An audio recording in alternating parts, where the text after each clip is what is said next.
어떤 사람이 이런 농담을 좀 했습니다. 천국에 가봤더니 말이죠. 한 명씩 한 명씩 천국 문을 열고 들어오는데 그중에 아마 목사님 한 분이 오셨던가 봐요. 그러니까 하나님이 벌떡 일어나더니 너무너무 반갑게 그렇게 맞이할 수가 없더래요. 그러니까 장로님이 말이죠. 너무 의아해가지고 하나님께 질문을 해봤다고 합니다. 어떤 질문을 했느냐? 아니 하나님, 우리는 욕을 그렇게도 얻어먹으면서 헌금도 하고 목사님을 섬기고 그렇게 했는데 그렇게까지 안 맞아주시더니 목사님 한 분 오신다고 그렇게 맞아주십니까? 라고 질문을 했답니다. 그랬더니 하나님께서 이 장로님에게 이렇게 대답을 했다고 합니다. 목사를 기다려도 너무 안 오니까 참 지쳐갖고 있다가 목사님 한 분 오니까 너무너무 반가워서 그랬다. 이런 얘기를 했다는 거예요.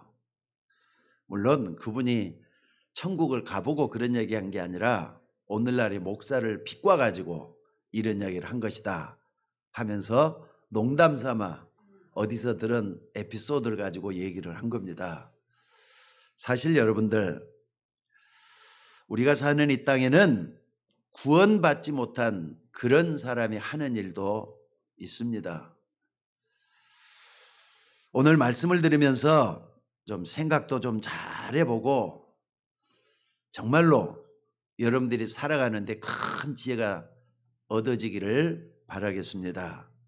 사실 우리가 정말로 좀 지혜롭게 살아야 될 것은요, 앞으로 다가오지 않는 미래의 세상, 또 앞으로 우리가 내일 모레 살아가야 될 오늘의 세상, 이런 걸 마태복음 24장에 보면은 말씀을 하고 있어요. 그러니까 마태복음 24장을 보면서 앞으로 이런 일이 일어나겠구나, 틀림없이 이런 일이 다가옵니다. 거기 보면은 적그리스도로 일어날 거라 그랬어요.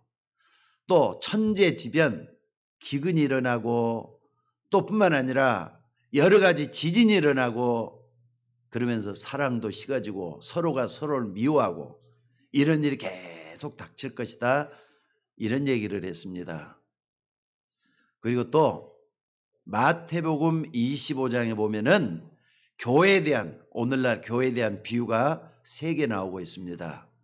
하나는 뭡니까? 열 처녀 비유, 지혜로운 5처녀와 미련한 5처녀, 10처녀 비유를 하고 있어요. 또 뿐만 아니라 탤런트 비유, 또 하나는 양과 염소의 비유. 오늘날 교회 안에 이런 일이 있다는 것을 묵시적으로 이렇게 말씀을 하고 있습니다. 그러니까 10처녀 비유에서는 처녀가 말이죠. 10명 있는데 5명은 지혜롭고 5명이 미련했다 그랬어요. 어떤 사람이 지혜로운 사람이었는가? 지혜로운 사람은 좀 놔두고 미련한 5처녀 얘기를 하고 있습니다. 근데 어떤 사람이 미련했느냐? 등만 있지 기름을 전혀 준비하지 않냐는 이 미련한 5처녀 얘기를 했는데 이 사람은 혼인잔치에 참여하지 못했다. 지난번에 가지고 설교 한번 한 적이 있었죠. 아마 들러리인 것 같아요. 들러리가 혼인잔치에 참여하지 못했다. 이런 얘기를 하고 있습니다. 또 뿐만 아니라 여러분 이거 무슨 얘기인가 잘 하셔야 돼요. 교회를 다니면서도 구원받지 못한 사람이 하는 일도 있다 얘기예요. 어떻게 보면 좀 무서운 얘기예요. 아니 교회를 다녔으면 구원받아야지 구원도 못 받고 열심히 일만 하고 지옥 가면은 얼마나 억울하고 무서운 일이겠습니까? 그 얘기를 하는 거예요. 또 주안에 주인이 말이죠. 주인이 타국으로 떠나면서 종들에게 일을 맡겼는데 그 종들의 재능대로 어떤 종에게는 5달란트, 어떤 종에는 2달란트, 어떤 종에는 1달러를 줘가지고 일을 시켜놨단 말이에요. 그런데 거기 보면 결론이 뭐냐? 주인이 준 탤런트를 땅속에 묻어준 사람이 있다는 거예요. 그리고 주인이 준 그 탤런트를 가지고 열심히 일을 해가지고 주인에게 이익을 남겨주는 그런 사람이 있다 이 얘기를 했습니다. 무슨 얘기입니까 여러분들? 하나님이 여러분을 불렀는데 그냥 부른 게 아니라 뭔가 중요한 사명을 맡겼다는 얘기를 하는 겁니다. 그래서 여러분에게 어떤 사명을 맡겼는지 이걸 가지고 하나님 앞에서 회개할 때가 반드시 있다는 거 잊지 말라는 뜻으로 얘기를 하셨어요. 또 하나 마지막으로 말이죠. 양과 염소의 비유가 있습니다. 근데 구약 성경에 보면요. 양은 구원받은 하나님의 자녀들, 성도들에 대한 얘기를 비유로 말씀하는 게 양 얘기예요. 염소는 뭐냐? 구원받지 못한 세상에 말이죠. 버림받은 사람이 염소를 또 비유해 가지고 말씀을 한 겁니다. 양이 염소가 될 수 있어요, 없어요? 염소가 양이 될 수가 있어요, 없어요? 그 얘기를 하고 있는 게 양과 염소의 비유예요. 이 마태복음 25장의 비유는 사실 예수님이 주신 교훈 가운데 가장 마지막에 주신 비유입니다. 그리고 나서 여러분들 예수님이 부활 승천하시면서 마지막으로 남기는 것이 뭡니까? 오늘날이 교회라 이 말이에요. 그러니까 마태복음 25장 굉장히 중요한 의미를 우리에게 주고 있는 줄 압니다. 여러분들 교회는 구원받은 사람도 있지만 구원 못 받은 사람도 잠시 교회 안에서 함께 생활을 할 수가 있다는 말씀을 하고 있어요. 그러니까 오늘 본문에 가룟 유다는 쉽게 말하자면은 뭘 했느냐?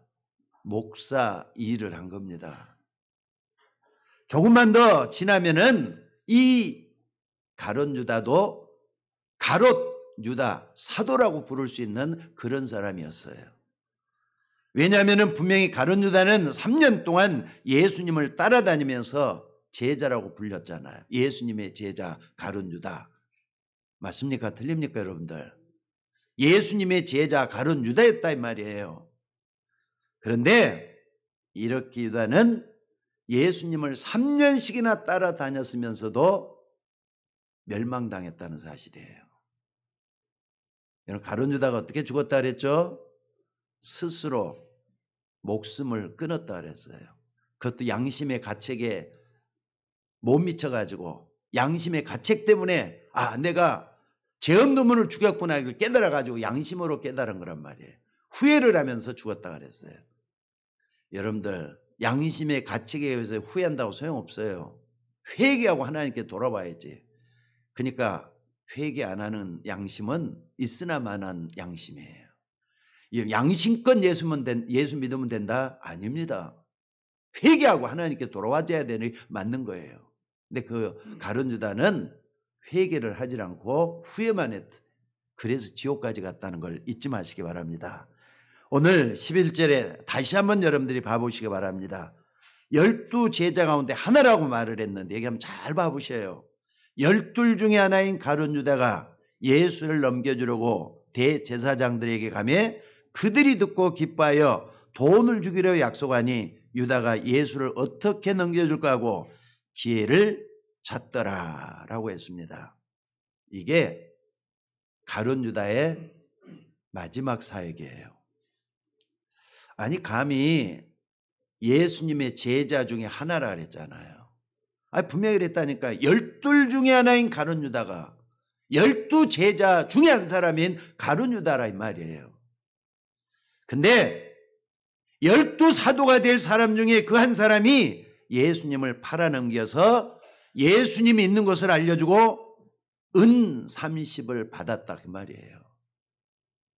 은 30이라니까 말이죠. 해석이 신학자들마다 좀 틀리더라고요. 은 30이라 그랬지 은 30 탈렌트라 그랬는지 아니면 데나론이라 그랬는지 세기래라는 그런 말이 없어요. 만약에 세기래라면요 3만 원이에요. 또 데나리온 같으면요 200만 원에서 300만 원 정도 되는 그런 돈밖에 안 돼요. 근데 그걸 200만 원 300만 원 받고 예수님을 그냥 팔아넘겼다. 예수님 가치가 200만 원 300만 원밖에 안 되는 겁니까? 여러분 구원의 가치가 200만 원 300만 원밖에 안 되는 겁니까? 이것이 바로 오늘 가룟 유다가 한 일인 줄로 압니다. 여러분 어떻게 이렇게 할 수가 있죠?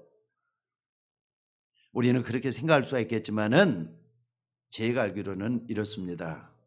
여러분 구원을 못 받았는데도 불구하고 목사 일을 할 수가 있어요.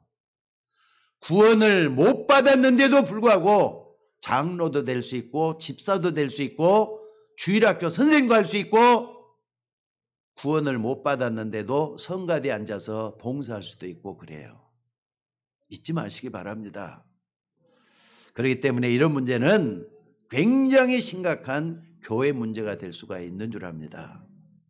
단 한 가지는요. 우리는 알 수가 없어요. 이것은 하나님은 분명히 알고 계시지만 우리는 알 수가 없습니다. 왜냐하면 그 사람 마음속에 들어가 봐야 되는데 자기도 자기 자신을 모르는데 어떻게 스스로 알 수가 있겠다고 말할 수가 있느냐 이 말입니다. 다만 몇 가지 증세는 추정해 볼 수가 있어요. 물론 이것이 구원 못 받은, 구원 안 받은 사람의 조건은 아니겠지만은 증세가 나온다 이 말이에요. 여러분 만약에 구원 못 받은 목사가 목회를 하고 있다면 어떻게 했습니까? 그 목사는 반드시 자기 이익을 쫓아서 목회를 할 거예요. 어떻게 하면은 돈을 벌 수 있을까? 어떻게 하면은 저들을 이용해서 내가 목회에 성공할 수 있을까? 성공지상주의로. 그리고 자기 이익을 위해서 목회를 할 거예요. 그것도 말이죠. 여러분들 다른 사람 표신하지 않게 오직 자기만을 위해서 이렇게 할 겁니다. 교회설을 위해서도 아니고 또 성도를 위해서도 아니고 또 뿐만 아니라 복음을 위해서도 아니고 오직 자기를 위해서 이렇게 할 겁니다. 왜냐하면 사람들이 다 보면은요. 자기가 중심이 된 사회 속에서 자기를 놓고 살거든요. 안 그렇습니까? 여러분들이나 저나 또 세상 사람 뭐들 봐도 자기를 빼놓고는 안 된다 이 말이에요. 뭐든지 자기가 있어야 되기 때문에 이렇게 할 수밖에 없어요.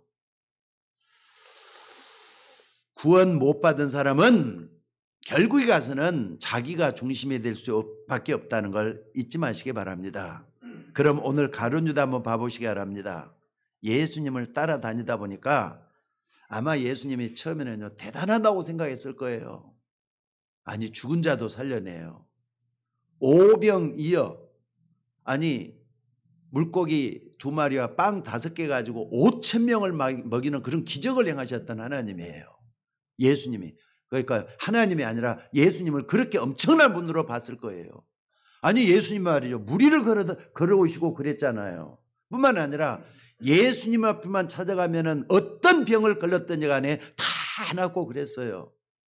심지어 예수님은 아까 뭐라고요? 죽은 자도 살려냈어요. 그러니까 가룟 유다가 옆에서 볼 때는요. 야, 이 대단한 분이구나.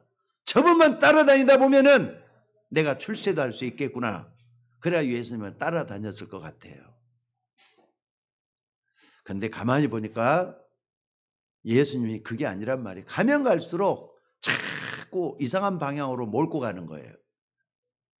아직 사형도 안 받았고 잡혀가지도 않았지만은 가룟 유다가 저 예수님 보니까 그게 아니었다 이 말입니다. 이렇게 가다 보면은 저 예수님처럼 자기도 말이죠. 억울하게 죽을 것만 같아. 마지막에는 실속을 차린 것이 뭐냐? 저 예수님을 팔아가지고 은 30이라도 좀 남겨보겠다. 이런 생각을 했을 수가 있습니다. 하지만은 막상 은 30에 예수님을 팔았지만은 나중에는 어떻습니까? 무고한 분을 죽였다. 이렇게 하면서 후회를 하고 말이죠. 가슴을 치면서 스스로 목숨을 끊었다 그랬어요.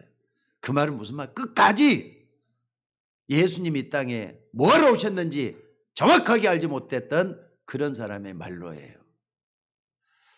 그래서 성경에서는요. 이 가룟 유다가 자살했다 이런 말을 안 씁니다. 뭐라는 줄 아세요? 성경은 제 길로 갔다 이런 말을 썼어요. 여러분 제 길로 갔다고 하는 말이 굉장히 중요한 말입니다. 많은 사람은 그렇게 얘기를 해요. 어떤 목사님들이 은혜를 굉장히 많아 봐가지고 여러 가지 기적을 많이 행한단 말이에요. 병든 자도 그 목사님만 가면 다 낫고 말이죠. 어떤 거든지 다 응답이 다 된다. 그래서 그 목사님을 따라다녔단 말이에요. 그랬는데 이 목사님 말이죠. 너무 자기의 권능이 많이 나타나니까 잘못해가지고 교만해지면은 문선명처럼 박태선처럼 될 수도 있다. 이렇게 생각을 해요. 근데 저는 그게 아니라고 생각합니다. 교만해서 그런 것이 아니라 처음부터 이 사람은, 이 목사는요, 구원을 못 받은 거예요. 그렇기 때문에 이렇게 나중에 확 뒤집어져 가지고 가는 목사도 있었다 이 말이에요. 여러분들, 구원받은 사람은 중간에 변해가지고 그렇게 변한 법이 없습니다. 무슨 말인지 알겠습니까? 그러니까 사복음서를 여러분 잘 보면은 예수님에 대한 기록도 나오지만은 제자들에 대한 기록도 나오고 있어요. 거기 여러분들 가룟 유다를 주목해 갖고 봐보세요. 하나하나 좀 체크를 한번 해보시라고요. 근데 가룟 유다가 예수님 부를 땐 항상 라보니여, 랍비여 하면서 불렀어요. 그 말은 뭐냐? 선생님이여 이렇게 불렸다 이 말이에요. 가룟 유다가 예수님 부를 때 퀴리오스, 주여 이렇게 부른 말이 단 한 번 나오지를 않아요. 이것만 봐도 그냥 알 수가 있어요. 그렇기 때문에 가룟 유다는 자기 나름대로 자기 어떤 입장에서는 선택을 잘했다고 볼 수밖에 없습니다. 예수님을 따라다녀도 시대가 지금 위기로 가는데 저 예수님을 따라가면 죽으니까 돈 몇 푼이라도 좀 건져내가지고 예수님을 은삼십에 팔았다 이렇게 말할 수밖에 없습니다.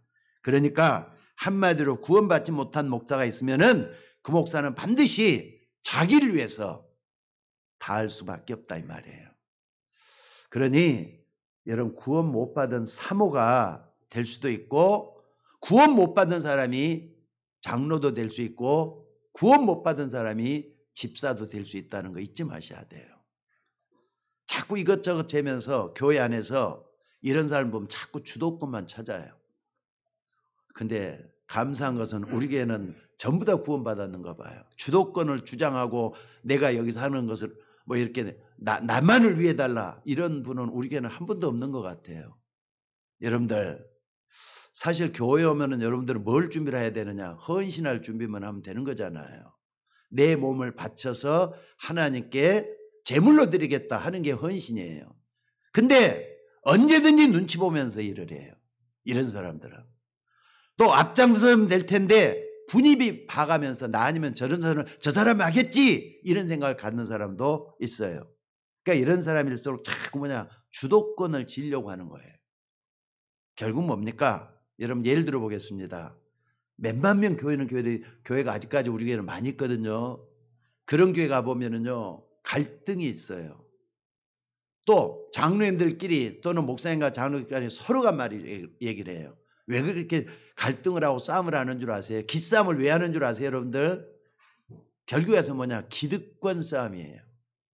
아니 내가 이 교회 언제부터 있었는데 늦게 들어와갖고 말이지 저렇게 큰소리 치고 저러는지 모르겠다고 하면서 비꼬고 말이 이렇게 하는 사람들이 있어요.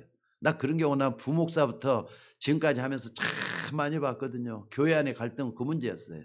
기득권 싸움. 누가 오래 있었느냐, 누가 오래 판을 잡고 있었느냐 이거 가지고 싸우는 사람들이 많아요. 여러분들 교회 오면은요 누구든지 간에 어떤 생각을 해야 되는지 아시죠? 어떻게 하면 복음을 전할 것인가 여기에 집중해야 되는 거예요. 빨리 오든 늦게 오든 또 이렇게 오래 다녔던 처음 다녔던 그게 중요한 게 아니에요. 누구든지 힘을 모아가지고 합력해서 선을 이루고 어떻게 하면 복음을 전할까 그래야 되는데 그게 아니라 기득권 싸움, 주도권 싸움. 그럼 만약에 구원 못 받고 교회 다니는 평신도가 있다면 그 사람은 어떻게 행동할 것 같아요? 뻔합니다. 영적인 것은 관심이 없어요. 그런 사람은. 오직 육신적인 거 그것만 생각을 해요. 어떻게 하면 이 교회를 통해서 저 집사님 저 사람을 통해서 내가 뭔가 얻어낼 것인가 이것만 생각하는 사람이 구원 못 받은 평신도가 그렇게 할 수가 있어요. 그리고 교회에서 육신적인 것이 마음대로 안 되면은 그리스도의 몸된 교회 이런 건 안중에도 없어요. 그리고 어떡합니까? 상관없이 이 교회 저 교회 막 떠돌아대는 사람도 있어요. 여러분, 구원 못 받은 사람이 선교사로 나갈 수가 있겠습니까? 없겠습니까? 저는 있다고 생각이 들어요. 선교제 그래도 몇 년 동안 계속해서 나가봤잖아요. 선교사님들도 많이 만나봤잖아요. 있겠다는 생각을 해요. 왜냐? 선교제 나가면 선교사가 얼마든지 누릴 수가 있어요. 왜냐하면 본국에 딱 연결을 해가지고 선교 후원금을 딱 타가지고 말이죠. 어떻게든지 간에 선교비만 들어오게 만들어 놓고 거기서 그걸 가지고 정말로 선교하는 데 쓰면 다행이잖아요. 그렇지 않고 왕노릇하는 그런 사람도 있더라고요. 다는 아니고 정말 그런 분은 우리가 도와서는 안 되지만은 그런 사람이 분명히 있더라고요. 그러니까 이런 사람들은 복음 전하는 것보다 후원금에 더 관심이 많은 그런 선교사도 있는 걸 봤습니다. 그리고 들었습니다. 심지어 구원 못 받는 사람이 교단에 붙으면 어떻습니까? 교단 권력가가 될 수가 있어요. 교단 폭력으로 나온다 이 말이에요. 근데 이게 뭐냐? 중세 교회가 그랬고요. 예수님 당시에 바리새 교회가 이렇게 흘러갔어요. 이들의 교권이라는 것은 사실 막강했습니다. 사실 이들은 하나님의 일보다는 자기 자리 지키는 거, 그걸 더 크게 생각을 했던가 봐요. 그러니까 그 자리 뺏길까 봐 얼마나 했습니까? 여러분들 잘 아는 대로 말이죠. 사울 같은 사람, 그 왕자리 뺏길까 봐 다윗을 인생의 반을 쫓아다니면서 다윗을 죽으려 했던 거 아시죠? 그런 식이에요. 그런 식. 그러니까 이런 사람들은 복음에 관심이 없습니다. 사람 살리는 거 별로 관심이 없습니다. 그래서 오늘 여러분 말씀을 좀 잘 생각을 한번 해보시기 바랍니다. 여기 복음 가진 사람도 반드시 표시가 나게 돼 있어요. 마태복음 24장 25절에 보면은 이런 사람들이 갈수록 많아질 거라 그랬어요. 왜? 사람들은 누구나가 다 연약하고 누구나 다 완전하지 못하고 누구나 실수할 수가 있습니다.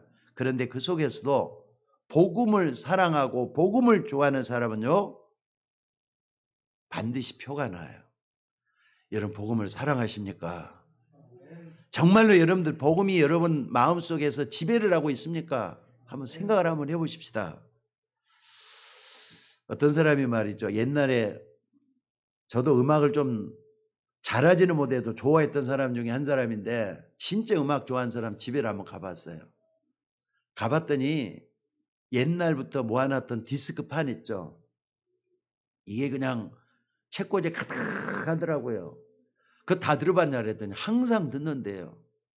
그러니까 음악을 사랑하는 사람 표가 나요. 복음을 사랑하는 사람도 마찬가지입니다. 여러분 복음을 우리가 가지고 있다. 복음을 사랑한다. 현실이에요. 말로만 이론으로만 우리가 복음을 사랑한다. 말이 통하는 게 아니에요. 이 말이에요. 여러분들 정말 한번 많은 걸 생각을 해보시기 바랍니다. 이 가룟 유다를 보면서 여러분이 어떤 생각을 해야 되겠습니까? 구원받은 자가 정말 맞다면은 구원받은 사람은요 절대로 망할 수가 없습니다. 믿습니까? 여러분들 그러니까 여러분들은 내가 구원받았다. 내가 구원받았다. 절대로 말이죠. 그 구원은 바뀌지가 않습니다. 여러분이 구원받았다는 것은 천재지변이 바뀌어져도 변하지 않는 영원한 진리예요. 이걸 다 붙드는 게 중요해요. 아직 생각이 미숙하고 시야가 좁은 사람은 이렇게 생각할 수가 있어요. 아니 어떤 사람은 하는 일마다 잘 되고 돈도 잘 버는데 나는 돈도 못 벌고 항상 문제만 터지고 계속 술만 먹고 아니 이래가지고 내가 무슨 구원이나 제대로 받겠느냐. 내가 이래가지고 말이죠. 신앙생활 제대로는 할 수 있겠느냐. 이렇게 생각할 수가 있어요. 아닙니다 여러분들. 여러분의 부족함이라든지 연약함 그것들은 구원과 전혀 상관이 없다는 걸 기억하시기 바랍니다. 왜 그러느냐. 여러분들이 구원받았는데도 자꾸 이 핑계대고 저 핑계대고 그 길로 결국 안 가면은 하나님이 때려서도록 가게 만드는 거예요. 그러니까 구원이 그렇게도 중요해요.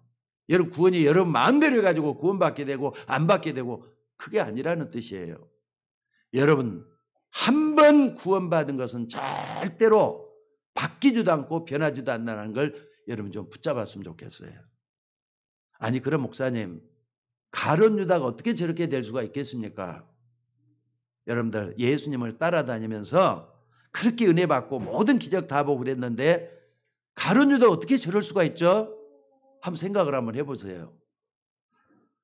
원래 가룟 유다는 구원을 받지 못한 겁니다. 이걸 여러분들이 잊지 말았으면 좋겠어요.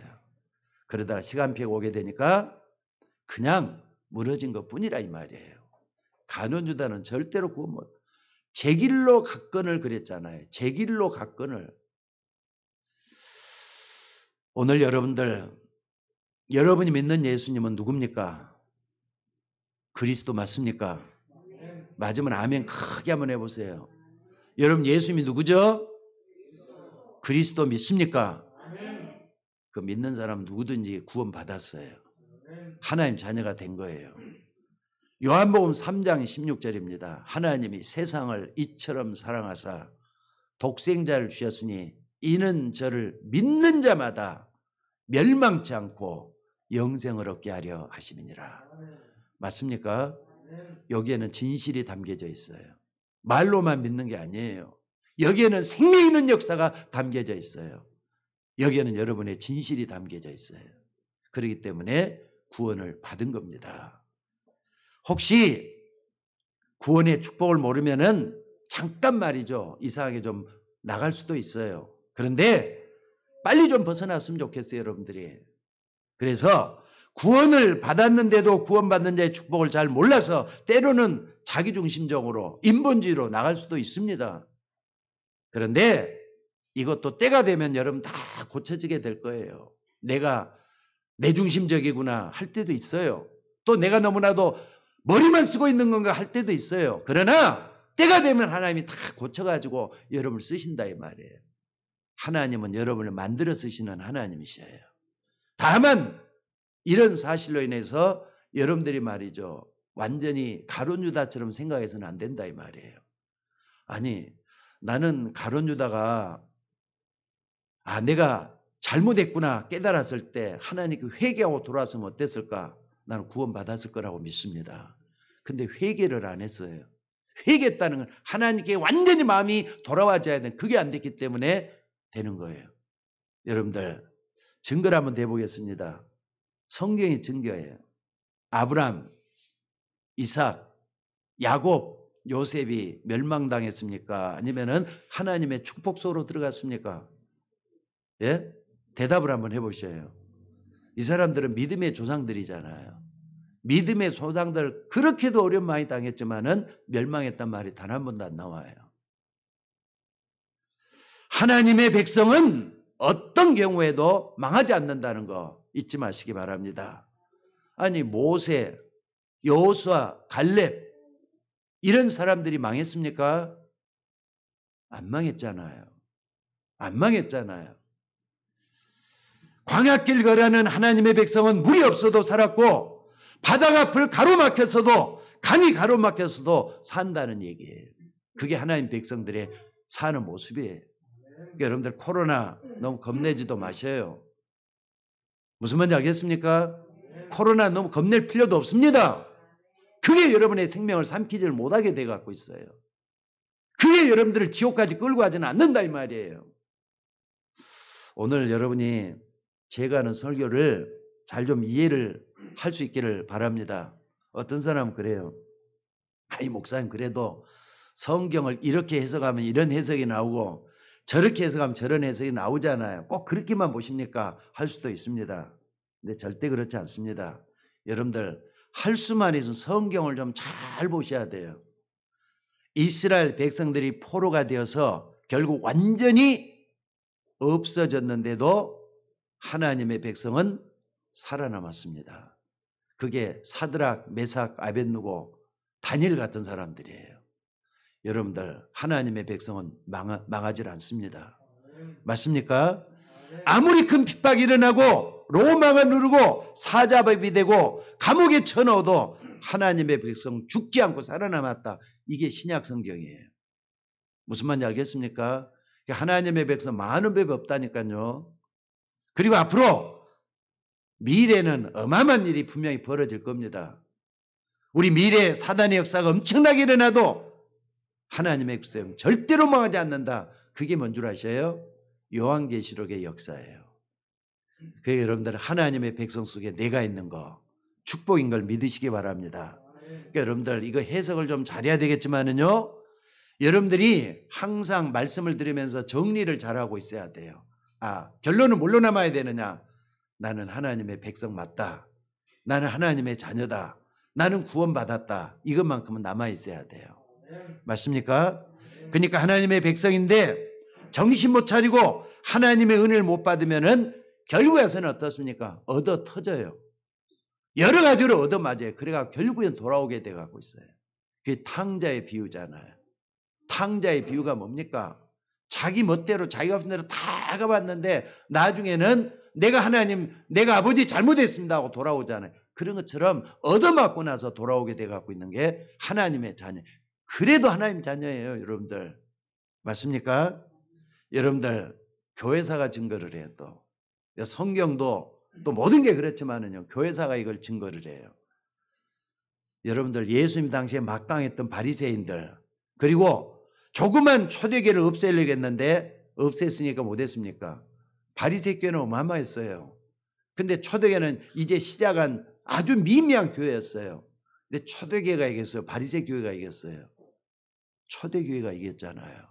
그게 하나님 자녀의 모습이에요. 그리고 중세 시대는 어떻게 하느냐? 중세 1000년 동안에는요, 왕들이 일어났잖아요. 나라나다 말은 왕들이 일어났는데 중세 교회가 왕을 세우기도 하고 왕을 내리기도 하고 그럴 정도로 막강 권력을 가지고 있었습니다.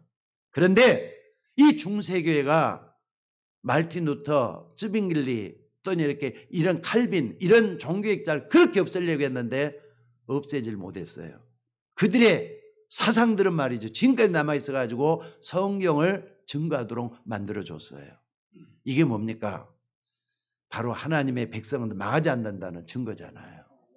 여러분들, 하나님께서는 지금도 구원받은 자들을 어떤 환경 속에서도 보호하시고 인도하시고 역사하신다는 걸 믿으시기 바랍니다. 여기 우리 좀 다들 머리가 검은데 머리가 하얀 집사님 한 분이 계셔요. 그 이름이 박상희 집사님이셔요. 근데 우리 박상희 집사님은 딱 봐봅시다. 성씨가 뭐죠? 박씨예요. 태어났을 때부터 박씨는 태어났을 때부터 박씨예요. 근데 때가 되면 이제 하나님 불러가실 거예요. 그때는 어떻습니까? 성씨가 바뀌어요, 안 바뀌어요? 바뀌어요, 안 바뀌어요? 그때도 박씨예요. 여러분들도 다 성씨가 다 있죠? 하나님 자녀가 그런 신분이에요. 여러분들 예수 믿고 구원받으면요, 영원한 축복 속에 들어간 걸 믿으시기 바랍니다. 그게 하나님 자녀의 축복이에요. 그러니까 오늘 여러분들이 구원이라는 게 뭔가 대들한테 안다면은 이건 굉장한 축복이라는 걸 잊지 마셔야 돼요. 그리고 다시 한번 코로나가 뭐라고 말을 해도, 여러분이 뭐라고 말을 해도 내가 바로 구원이라는 거 바로 알고 그 속에 들어가는 여러분들이 되셔야 돼요. 자, 여러분들 구원이라는 게 도대체 뭘 갖다 구원이라고 하는 겁니까? 한마디로 말하자면요, 창세기 3장 문제에서 해방되는 게 구원이에요. 창세기 3장 문제가 뭔가를 분명히 알고 그 해답 속으로 들어가는 거, 이게 바로 구원받았다는 증거가 돼야 돼요. 무슨 말인지 알겠습니까? 창세기 3장 사건이 뭡니까? 여러분 잘 아시잖아요. 정리를 하라 이 말이에요. 하나님 믿지 않고 사단의 유혹을 받아서 하나님을 떠나서 우상 가운데 빠진 거, 바로 이게 뭐냐면은 창세기 3장 문제입니다. 창세기 3장 사건입니다. 이것은 어떤 인간도 그 무엇으로도 해결할 수가 없기 때문에 이것을 해결하기 위해서 하나님이 누굴 보냈다고요? 창세기 3장 15절에 해답을 주셨어요. 창세기 3장 15절. 그래서 창세기 3장 15절에 주인공으로 오신 바로 그분이 누구라고요? 예수 그리스도다 이 말이에요. 여러분들 이분 예수 그리스도를 믿으면은 구원받게 되는 줄로 믿습니다. 다시 한번 말씀드립니다. 여러분들 교회 처음 나온 사람이나 오래 나온 사람들이나 상관없이 항상 여러분들이 예수 믿을 때는 창세기 3장 15절을 암송하고 또 암송하고 부르고 또 부르고 애우고 또 애우고 요걸 체험하고 또 체험하고 그래야 돼요. 자, 다 같이 한번 창세기 3장 15절을 암송 한번 해봅시다. 시작. 하나님이 세상을 이처럼 사랑하사 독생자를 주셨으니 이는 저를 믿는 자마다 멸망치 않고 영생을 얻게 하려 하심이라. 아멘. 여러분 이게 바로 이것만 믿으면은 구원받았다는 증거가 나와요. 그러니까 여러분들 성경을 다 믿어야 되겠지만 무엇보다도 창세기 3장 15절이에요. 요한복음 3장 16절이에요. 요 제대로 믿으셔야 돼요. 누가 뭐래도 이건 여러분 딱 정확하게 증거할 수 있는 여러분이 되셔야 된단 말이에요. 그리고 이 신분은 하나님이 주신 거기 때문에 영원한 하나님이 주신 거기 때문에 이 신분은 영원한 신분이 되는 거예요. 영접하는 자가 그 이름을 믿는 자들에게는 하나님의 자녀가 되는 권세를 주었다고 했습니다. 오늘 여러분들 이 신분은 잠깐 있는 신분이 아니고 영원한 신분이기 때문에 중요한 겁니다. 그러니까 여러분들 구원을 받으면은 신분이 바뀌는데 안 바뀌었다. 우리는 자꾸 구원받는 이 사실을 느낌으로 말이죠. 증거하려고 해요. 감정으로 생각을 내가 구원받았으면 감정이 틀려져야 되는 건데 느낌으로 하지 말고 언약의 말씀을 믿음으로 하셔야 돼요. 그러니까 구원은 뭐가 중요하냐? 확신이 중요한 거예요. 여러분들 그러니까 자초지종을 제대로 알고 이 사실을 언약으로 받으면은 그게 구원받은 증거가 되는 거예요. 믿습니까? 그래서 요한복음 5장 24절이 굉장히 중요합니다. 예수님이 뭐라 그랬느냐? 예수님이 그랬어요. 내가 진실로 진실로 너희에게 이르노니 내 말을 듣고 또 나 보내신 이를 믿는 자는 영생을 얻었고 심판에 이르지 아니하나니 사망에서 생명으로 옮겼느니라. 아멘. 그러니까 구원받으면은요 신분이 바뀌는 거예요. 사망에서 생명으로. 아멘. 아멘. 로마서 8장 2절에도 죄와 사망의 법에서 너희가 해방받았다 그랬어요.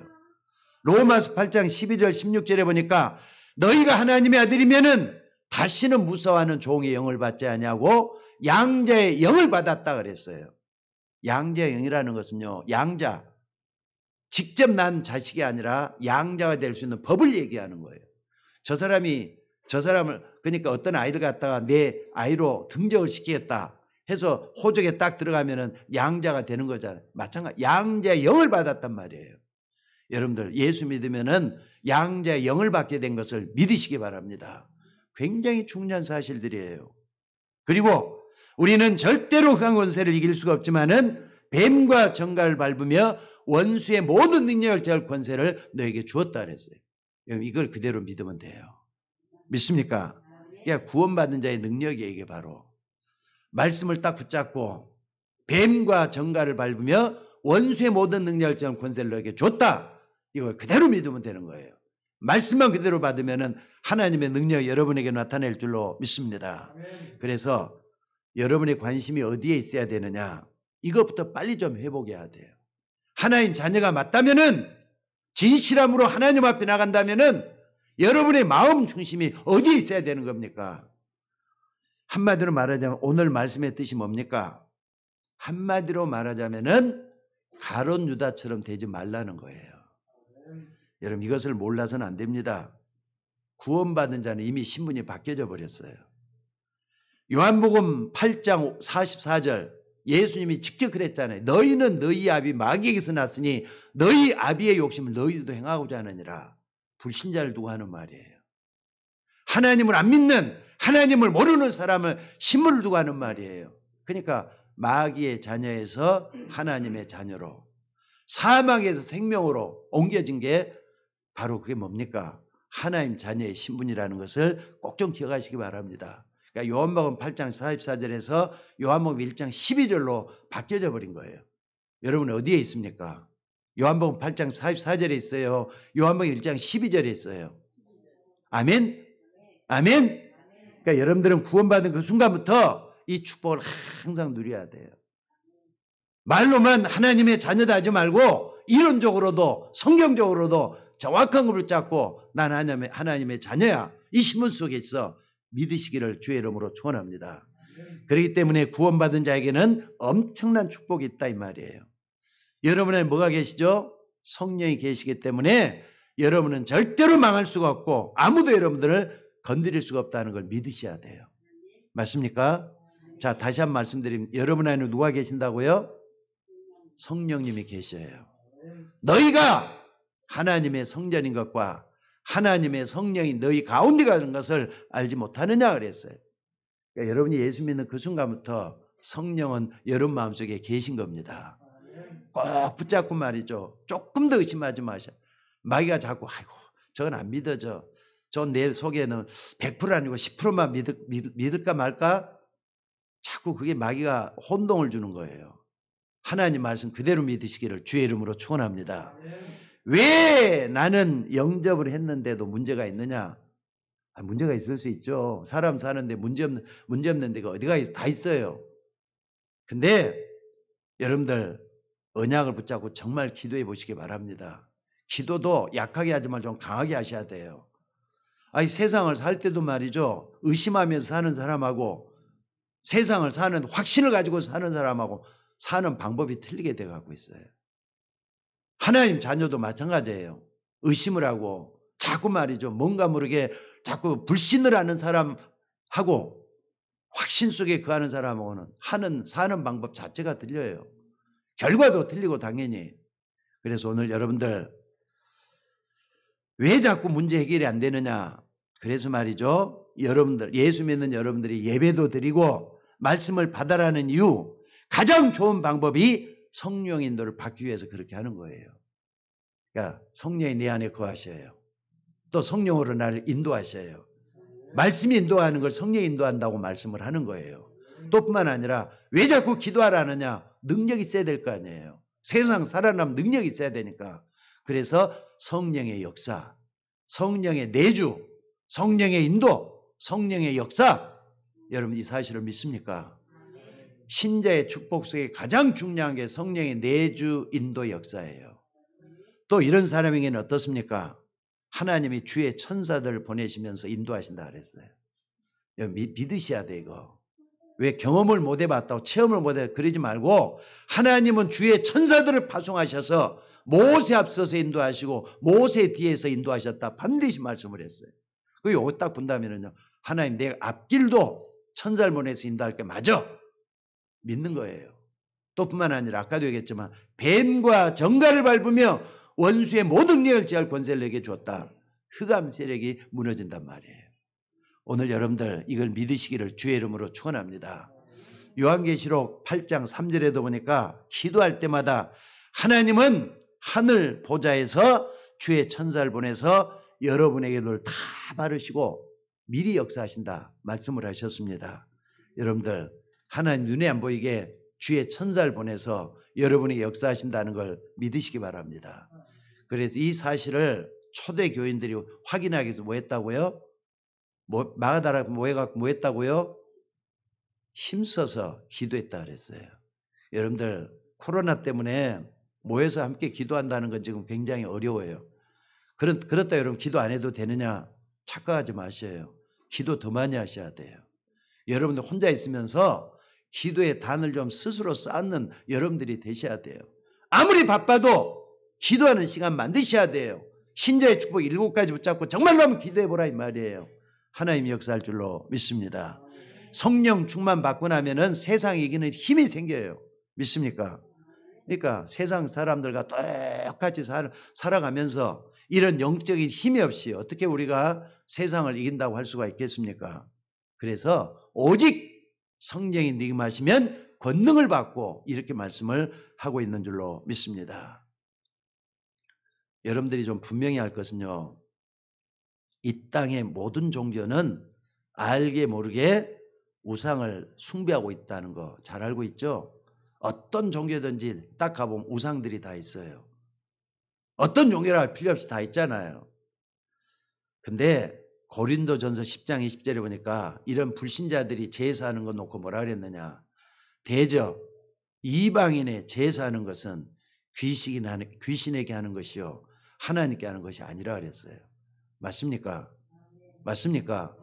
그러니까 모든 종교의 배후에는 귀신들이 다 있는데 거기에다가 제사하는 거예요. 이건 틀림없습니다.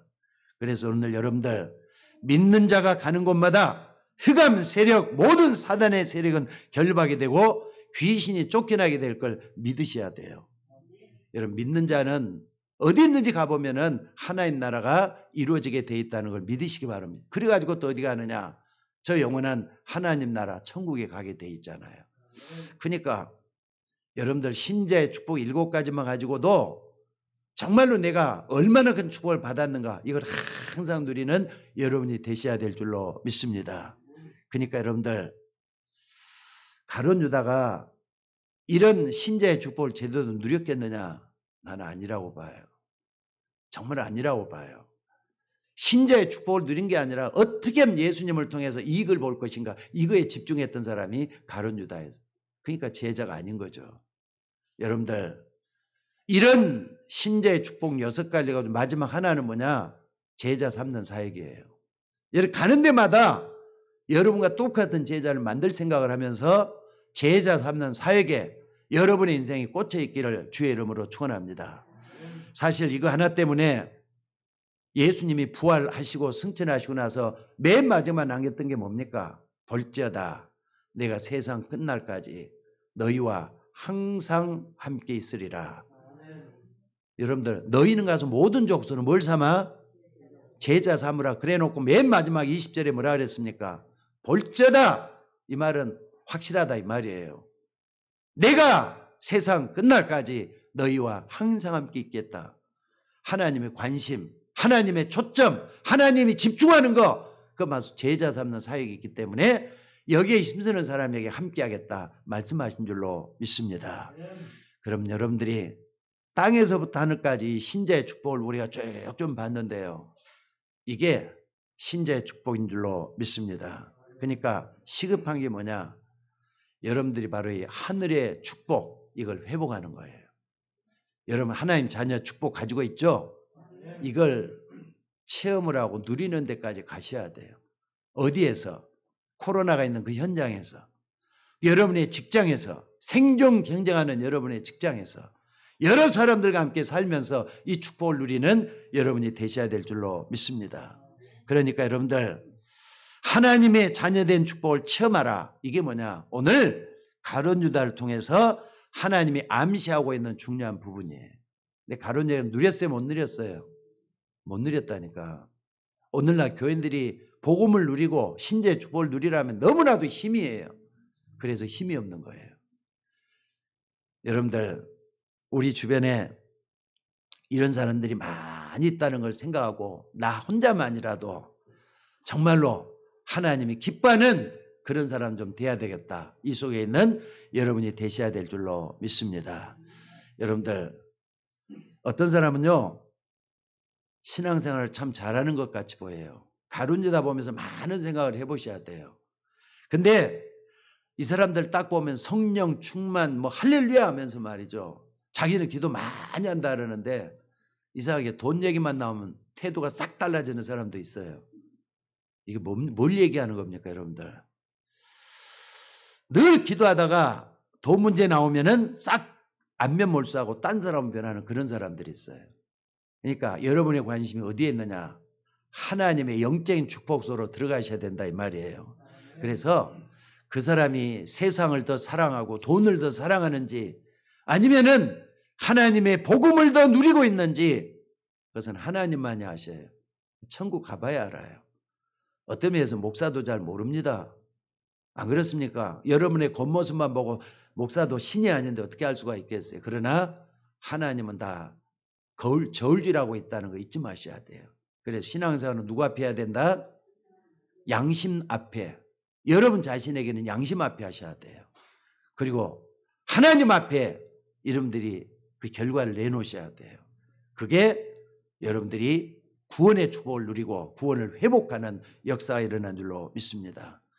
왜 이게 중요합니까? 여러분의 구원의 축복을 누려야만이 개인 먼저 살아나요. 그리고 여러분의 가정이 살아나요. 또 뿐만 아니라 여러분의 가문의 영적인 문제가 그때부터 해결되기 시작을 해요. 바울이 그런 말을 했잖아요. 주 예수를 믿으라. 이게 분명하면은 너와 내 집이 구원을 얻으리라. 맞습니까? 맞습니까? 오늘 또 이 속에 하나님의 역사를 체험하는 여러분이 되시기를 주의 이름으로 축원합니다. 자, 기도하겠습니다.